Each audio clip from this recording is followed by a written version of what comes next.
अगला question fifth जो है वो क्या कहता है कि check whether 6 to the power of n can end with the digit 0 for any natural number n। जांच कीजिए कि 6 की घात n के लिए किसी भी मान के लिए संख्या शून्य पर समाप्त होती है। तो आपको ये चेक करना है। पहले मैं इसके कॉन्सेप्ट बताऊंगा, हिंदी इंग्लिश मीडियम दोनों को समझ में आ जाए, और फिर उसके बाद जो है वो एक और मैं हिंदी मीडियम में क्या लिखना है आपको आंसर में और इंग्लिश मीडियम में क्या लिखना है आपको आंसर में, वो एक साथ लिख दूंगा और उसके साथ में एक्सप्लेन कर दूंगा।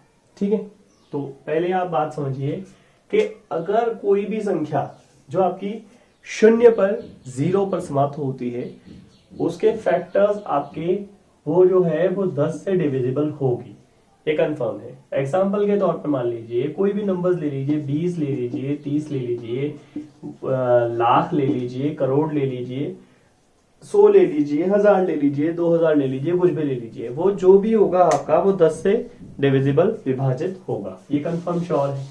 अब 10 जो होता है वो होता है 2 गुणा 5, 2 into 5 इसका फैक्टर। ठीक है, 10 के फैक्टर जो होंगे आपके वो 2 और 5 होंगे। इसका ये मतलब हो गया कि कोई भी संख्या जो आपकी शून्य पर समाप्त होगी वो 2 और 5 के गुणनफल के रूप में होगी। यानी कि किसी भी संख्या में अगर वो आपकी 0 पर समाप्त होगी तो उसका जो है आपका वो 2 और 5 के गुणनफल के रूप में होना जरूरी है। ठीक है, अगर किसी में 2 और 5 के गुणनफल है तो वो संख्या आपकी जो है वो 10 से विभाजित होगी और वो 0 पर समाप्त होगी।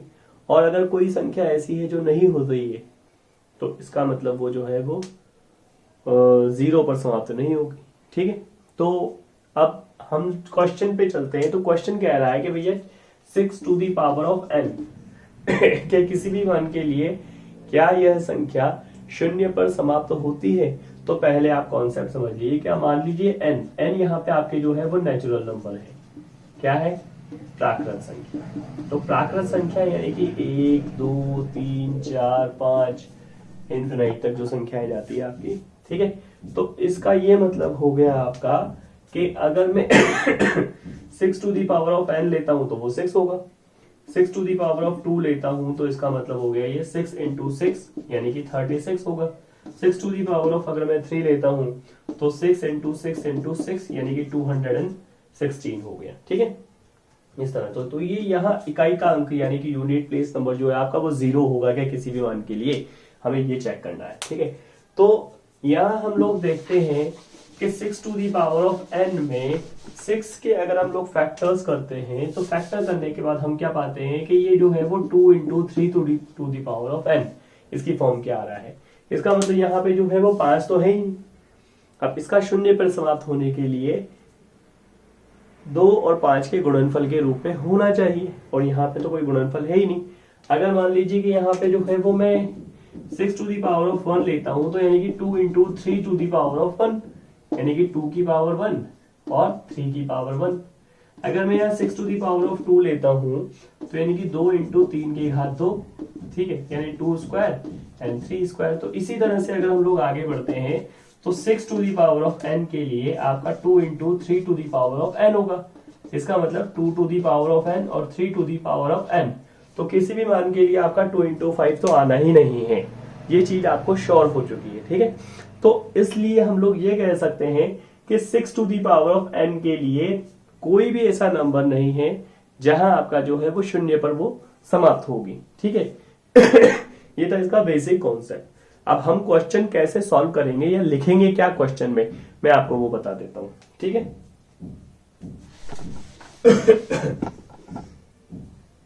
कैमरा हिल रहा होगा, उसका कारण है कि माइक जो है वो थोड़ा छोटा है इसका बाहर।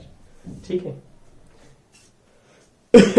तो हम लोग लिखते हैं यहाँ if any number and with 0 it should be a factor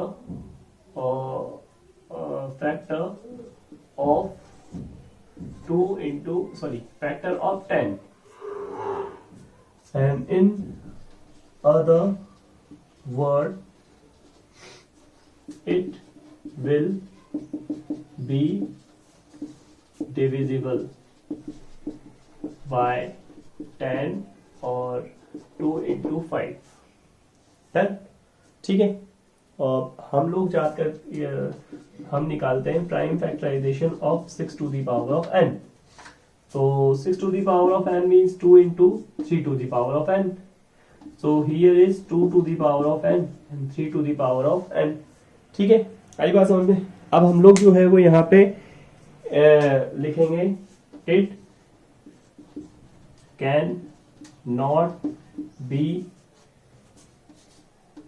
the factor of 2 into, देखिए दोबारा मैं समझा रहा हूं आपको, if any number and with 0, यानी कोई भी नंबर जो 0 पर एंड होगा, it should be the factor of 10, यानी फैक्टर होगा वो 10 का। ठीक है, तो इन अदर वर्ड, अदर में यहाँ आर है, तो in other word it will be divisible by 10 और 2 into 5। तो अगर हम लोग prime factorisation of 3 to the power of n करते हैं तो this is 2 into 3 to the power of n, यानी 2 to the power of n and 3 to the power of n।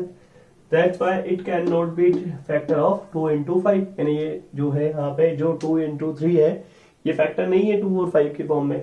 Hence for any value of n, 6 to the power of n will not be divisible by 5।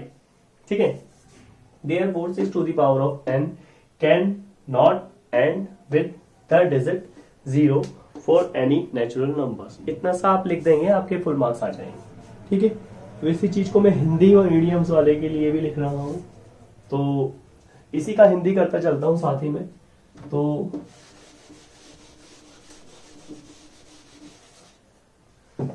लिखेंगे हम, जानते हैं कि, लिख देता हूं। तो अगर हम हिंदी मीडियम की बात करें तो किसी भी संख्या 0 पर समाप्त होने के लिए उसका 10 से विभाजित होना आवश्यक है, पहली बात। तो यानी कि वह संख्या जो है वो 10 यानी कि 2 गुणा 5 के रूप में होनी चाहिए। ठीक है, अब हम यहाँ जब अभाज्य गुणनखंड लेते हैं 6 की घात n के, तो वो हमें प्राप्त होता है 2 into 3 की घात n, तो 2 की घात n और 3 की घात n के रूप में। तो हम यहाँ देखते हैं कि यहाँ 6 की घात n के किसी भी मान के लिए जो है वो 5 से संख्या विभाजित नहीं होती है। ठीक है, तो अतः हम कह सकते हैं कि 6 की घात n के किसी भी मान के लिए संख्या 0 पर समाप्त नहीं होगी। बस आप इतना सा लिख दीजिए, आपके पूरे नंबर मिल जाएंगे। ठीक है।